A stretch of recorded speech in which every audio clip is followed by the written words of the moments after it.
बात कह चुका हूं, फिर कह रहा हूं, ये आपका लास्ट सीटेट है। आपको न्यू एनसीईआरटी पढ़नी है या आपको ओल्ड एनसीईआरटी पढ़नी है, इसको लेकर सबसे ज़्यादा क्वेश्चन आते हैं। उन्होंने प्रॉपर तरीके से बता दिया है कि क्या वैलिड माना जाएगा, क्या इनवैलिड माना जाएगा। जी नमस्कार, मेरा नाम सनी श्रीवास्तव, स्वागत है आपका टीचर्स अड्डा के यूट्यूब चैनल पे। तो आज यानी 27 तारीख को सीटेट का नोटिफिकेशन या पब्लिक नोटिस इशू कर दिया गया है और इसकी जो फॉर्म भरने की जो तारीख है वो आज से ही शुरू है, यानी 27 नवंबर से लेकर 28 दिसंबर 2025 तक आप ये फॉर्म भर सकते हैं। और इसका जो एग्ज़ाम होगा वो कब होगा बच्चा, वो होगा 8 फरवरी यानी संडे के दिन। पेपर 2 जिनका है उनका एग्ज़ाम सुबह होगा 9:30 बजे से 12 बजे तक, 2.5 घंटे का पेपर होता है। और पेपर 1 जिनका है उनका एग्ज़ाम शाम को होगा, यानी 2:30 बजे से लेकर 5 बजे तक। तो सुबह 9:30 से 12 और शाम को 2:30 से 5 बजे तक ये पेपर होंगे। अब इस पे अगर मैं बात करूं बारी बारी से, तो देखिए फॉर्म भरने की जो फीस रखी गई है वो, अगर आप पेपर 1 या पेपर 2 देना चाहते हैं तो ये फीस होगी 1000 रुपये जनरल और ओबीसी कैंडिडेट्स के लिए। और अगर आप किसी भी अदर कैटेगरीज से हैं तो उसमें 500 रुपये लिए जाएंगे। अगर आप दोनों पेपर भरते हैं तो 1200 रुपये, और किसी भी अदर कैटेगरी से आप बिलोंग करते हैं तो 600 रुपये आपसे जो है वो लिए जाएंगे। अब आते हैं सबसे इंपॉर्टेंट बात, पासिंग मार्क्स पे। देखिए पासिंग मार्क्स पे सीटेट के पब्लिक नोटिस के अंदर जो बात क्लियर कट लिखी गई है वो ये लिखी गई है कि एनसीटीई नोटिफिकेशन 764/2010 एनसीटीई 11 फरवरी 2011 के according a person who score 60% और more than in the TET exam will be considered a TET pass. तो आपका 60% क्या होना चाहिए, क्वालिफाई होना चाहिए। 60% अगर आप करते हैं तो वो आ जाता है आपका 90 नंबर। लेकिन उसके बाद ये लिखा है कि जो स्कूल मैनेजमेंट्स हैं, गवर्नमेंट हो गई, लोकल बॉडी हो गई, गवर्नमेंट एडेड या अनएडेड हो गया, may consider giving concession to the person belonging to SC ST OBC differently abled person etcetera. यानी अगर आप किसी भी रिजर्व कैटेगरी से हैं तो जो भी सरकारें या जो भी बॉडीज एग्जाम लेती हैं वो इन रिजर्व कैटेगरीज के लिए छूट दे सकती हैं। आमतौर पे ये जो छूट होती है ये 5% की होती है। तो 5% अगर आप करेंगे तो वो आता है आपका 82.5, पर उसको हम जानते हैं कि अभी केसेस हुए थे और उसमें इसके फाइनल राउंड ऑफ करके कितना कर दिया गया, 82 मार्क्स कर दिया गया। तो जनरल कैटेगरी के लिए जो पासिंग मार्क्स है वो 90 मार्क्स है, और जो भी रिजर्व कैटेगरीज हैं उनके लिए जो पासिंग मार्क्स है वो कितना है, 82 मार्क्स है। पर जैसा कि मैं हमेशा कहता हूं, मैं फिर आपसे बोल रहा हूं, अगर आप इस नंबर को टारगेट करेंगे तो आपको हमेशा परेशानी आएगी। इसलिए हमेशा अपने पासिंग मार्क्स को 100+ के लिए टारगेट करना चाहिए, तब जाकर आप आराम से क्या होते हैं, पास हो जाते हैं। बहरहाल जो पासिंग मार्क्स है वो ये है। तो जनरल कैटेगरी के लिए हो गई 90 और जो रिजर्व कैटेगरीज हैं उनके लिए हो गई 82। अलग अलग स्टेट में अलग अलग नियम हो सकते हैं, उसमें कोई ऐसी प्रॉब्लम वाली बात नहीं है। एलिजिबिलिटी की अगर बात करें तो देखो बड़ी सिंपल सी बात है। एलिजिबिलिटी में जो रूल है एनसीटीई के, उनके अकॉर्डिंग ही एलिजिबिलिटी बनाई जाती है। उनके अकॉर्डिंग ही क्या होती है, एलिजिबिलिटी बनाई जाती है। अगर हम पब्लिक नोटिस के अंदर एलिजिबिलिटी को देखेंगे तो वहां पर क्लियर कट मेंशन है कि जो रूल्स होते हैं एनसीटीई के उनके अकॉर्डिंग ही एलिजिबिलिटी होगी। यानी कौन ये फॉर्म भर सकता है, कौन आवेदन कर सकता है, उसके लिए जो गाइडलाइंस हैं वो ऑलरेडी क्या है, डिसाइडेड की जा चुकी हैं। ठीक है, मैं फिर भी आपको एक बार डिटेल में बताता हूं, फिर आपको शॉर्ट में बता दूंगा जिससे आपको जो है वो परेशानी ना हो। देखिए एलिजिबिलिटी में लिखा हुआ है कि minimum qualification for appearing in the CTET are as notified by NCTE. The candidates are advised to visit the website of NCTE यानी nct.gov.in to ascertain their eligibility. Minimum qualification for teaching staff should be accordance with the following. तो इसके अंदर जो चीजें बताई गई हैं उसमें उनका जो जिस्ट निकलता है, उनका जो क्रक्स निकलता है वो सिंपल सा है। अगर आप पेपर 1 के लिए फॉलो कर रहे हैं तो पेपर 1 देखो 1st to 5th तक के टीचर्स जो बनते हैं वो पेपर 1 क्वालिफाई करते हैं, ठीक, जिनको हम प्राइमरी टीचर्स बोलते हैं, जिनके लिए पीआरटी का एग्जाम होता है। उसका फॉर्म भरने के लिए आपके पास डिप्लोमा होना बहुत जरूरी है, यानी आपका किसी भी ग्रेजुएशन के किसी भी टीचिंग जो सर्टिफिकेट होते हैं वो डिप्लोमा का होना चाहिए, जैसे डीएलएड हो गया, डीएड हो गया, इस टाइप का।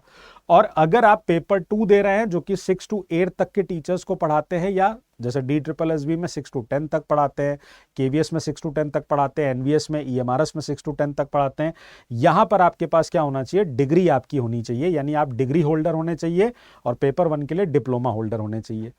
कोई भी स्टूडेंट फॉर्म को अप्लाई कर सकता है, ऑल इंडिया, कोई रिस्ट्रिक्शन नहीं है, कोई एज लिमिट नहीं है। अगर आप अपीयरिंग स्टूडेंट हैं, अपीयरिंग किस में, अपने डिप्लोमा या डिग्री में, जैसे आप बीएड में अपीयरिंग हैं या आप डीएलएड में अपीयरिंग हैं, तो आपका जो 12th या ग्रेजुएशन है वो कंप्लीट होना चाहिए। लेकिन अगर आपने किसी भी टीचिंग सर्टिफिकेट में अपना एडमिशन करा लिया है तो अपीयरिंग स्टूडेंट भी फॉर्म भर सकते हैं, चाहे आपको वो कोर्स शुरू करते हुए एक ही दिन क्यों ना हुआ हो, आप सीटेट का फॉर्म भर सकते हैं। ठीक है, तो इसको अगर मोटे मोटे तौर पे समझा जाए तो देखो, जो पेपर 1 का क्राइटेरिया है वो क्या है। पेपर 1 में या तो आप 12th पास हो, 12th प्लस डिप्लोमा हो आपका, जैसे डीएलएड, डीएड, इस टाइप का जिस भी नाम से जाना जाए, या आपका 12th पास हो प्लस आप क्या हो, बीएलएड आपका क्या हो, पास होना चाहिए या अपीयरिंग होना चाहिए, आप ये फॉर्म भर सकते हैं। आपने ग्रेजुएशन किया हो और अगर आप बीटीसी कर रहे हैं, क्योंकि बहुत जगह पे बीटीसी क्या होती है, ग्रेजुएशन के बाद होती है, तो ग्रेजुएशन प्लस आपका क्या हो, बीटीसी या डिप्लोमा हो, तो भी आप पेपर 1 का फॉर्म भर सकते हैं। रही बात पेपर 2 की, तो पेपर 2 में आपका क्या होना चाहिए, ग्रेजुएशन प्लस डिप्लोमा या फिर ग्रेजुएशन और बीएड। बीएड आपने 1 साल की हो, 2 साल की हो, इंटीग्रेटेड में हो, तब भी ये भर सकते हो। ठीक है, तो ये मोटे मोटे तौर पे आपका क्या है, एलिजिबिलिटी क्राइटेरिया है। पेपर पैटर्न की अगर बात करें तो देखो, पेपर पैटर्न में कोई चेंज हुआ नहीं है।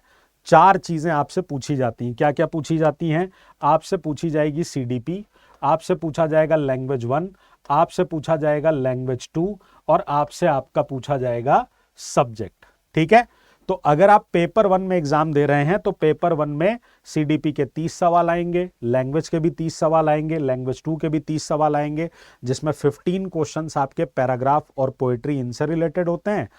जो भी आप लैंग्वेज 1 चूज करते हैं, लैंग्वेज 1 में आपसे क्या क्या पूछा जाता है, पैराग्राफ पूछा जाता है और पोएट्री पूछी जाती है। लैंग्वेज 2 में आपसे 2 पैराग्राफ्स पूछे जाते हैं। क्या पूछे जाते हैं, 2 पैराग्राफ्स पूछे जाते हैं।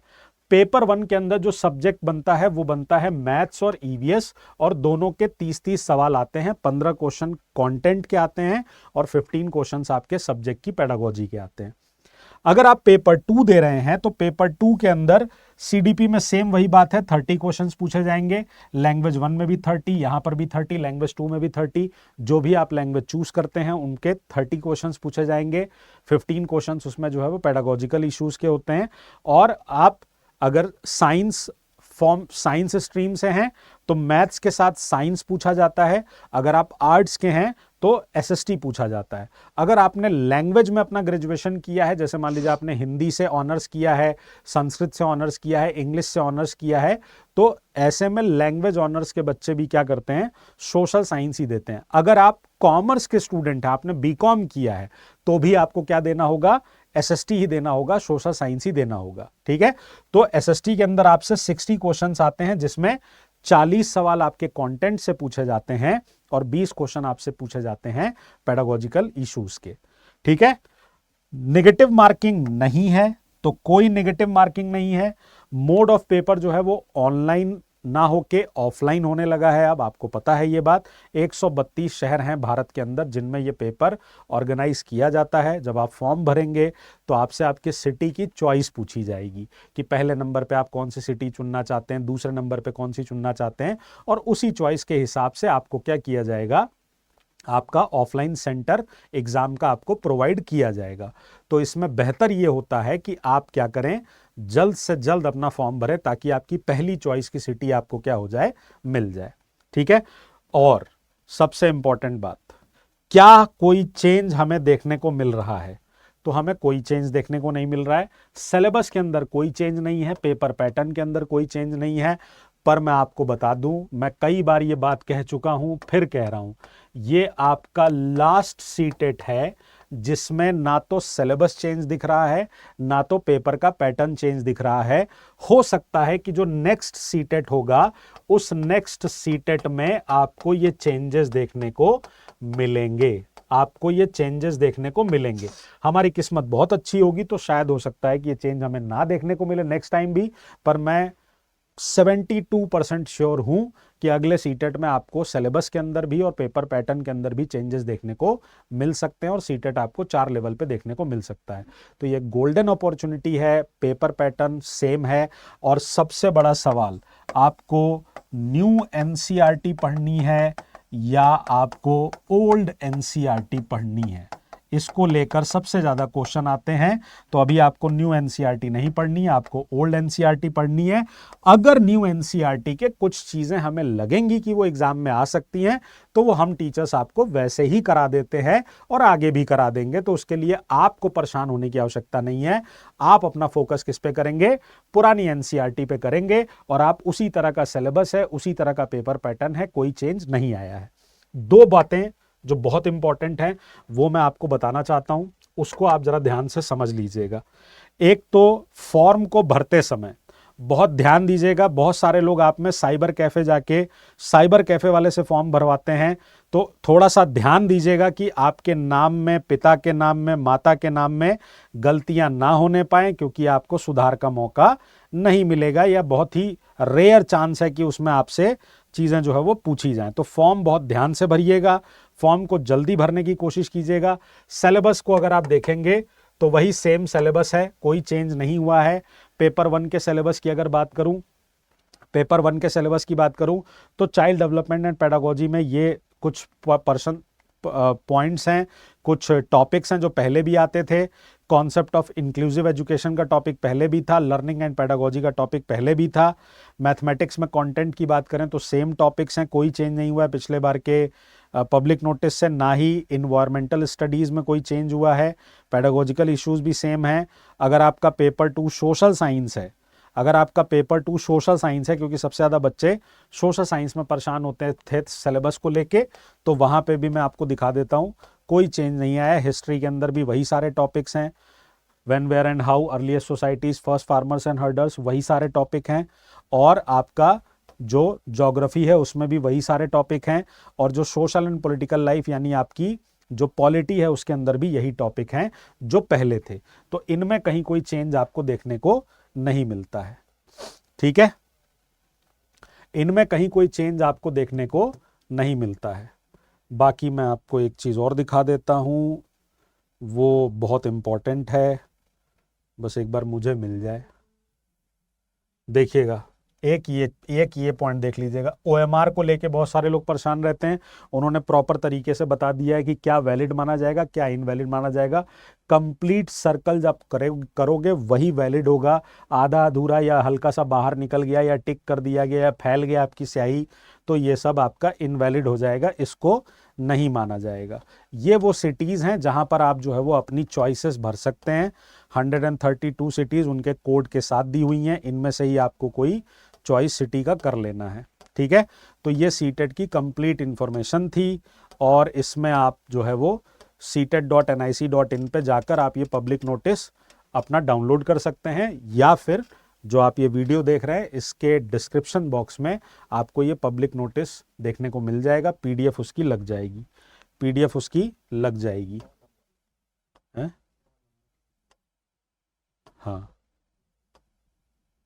ठीक है। तो ये कुछ जो मेलिंग एड्रेस वेड्रेस वाली चीज़ें हैं उनको अच्छे से पढ़ लीजिएगा, उनको अच्छे से पढ़ लीजिएगा। मैं पीडीएफ लगवा दूंगा और बाकी अभी सिलेबस पे सारे टीचर्स अपने अपने हिसाब से जो है वो डिस्कस कर लेंगे। जैसे मैं सोशल साइंस का करूंगा, प्रशांक सर जो है पेपर 1 के लिए करेंगे, तो उनकी वीडियोस आप देख लीजिएगा। उन वीडियोस के लिंक भी आपको इसी वीडियो के नीचे मिल जाएंगे। तो फॉर्म भरना स्टार्ट कर दीजिए, जल्दी से जल्दी फॉर्म भरिए और जुड़ जाइए अपनी तैयारी में। ये जो पीडीएफ है ये आपको डिस्क्रिप्शन बॉक्स में मिल जाएगी। ध्यान रखिएगा अपना। जय हिंद, जय भारत, नमस्कार।